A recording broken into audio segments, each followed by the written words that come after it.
না যায়। বুঝতে পেরেছেন? মদের পাপের তওবা সহজ, গীবতের পাপের তওবা সহজ না। অনেক হাদিস আছে, লম্বা বলতে পারবো না। আমরা গীবতের চেয়েও বড় পাপ হলো মিথ্যা অপবাদ দেওয়া। কথা বোঝেননি?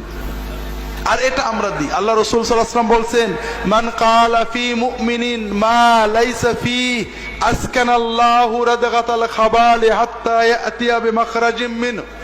যদি কেউ কোন মুসলমানের ব্যাপারে এমন কথা বলে যেটা সত্য নয়, কিয়ামতের দিন জাহান্নামের মানুষদের রক্ত, পেশাব, পায়খানা, পুজ যেখানে জমা হবে সেই সাগরের ভিতরে আল্লাহ তাআলা ওই ব্যক্তিকে রেখে দিয়ে বলবেন, তুমি যে অমকের ব্যাপারে কথা বলেছিলে এই কথার দলিল দিয়ে এখান থেকে বেরোবা।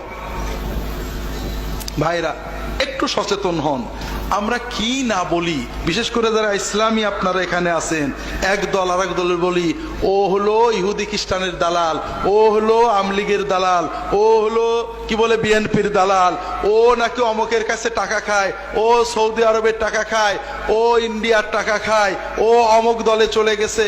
এই সব কথা বলি না বলি না? কিয়ামতের দিন আল্লাহ তাআলা আমাদেরকে বলবেন দলিল দিতে পারবেন তো? দুনিয়ায় দেখেন, কেউ যদি বলে অমক লোক আমেরিকার দালাল, অমক লোক ইন্ডিয়া থেকে টাকা খায়, আপনি তাকে বলবেন তুমি কসম করে বলো তো আমি যেটা বলেছি সত্য। যদি অমক লোক ইন্ডিয়ার টাকা না খায় তাহলে আমার বউ 3 তালাক।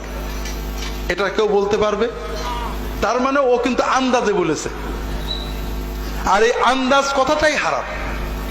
দলিল ছাড়া একজন মুসলমানের ব্যাপারে যে কথাটা আপনি বলবেন, কিয়ামতে আল্লাহ তাআলা আপনার কাছ থেকে এটা আদায় করে নেবেন।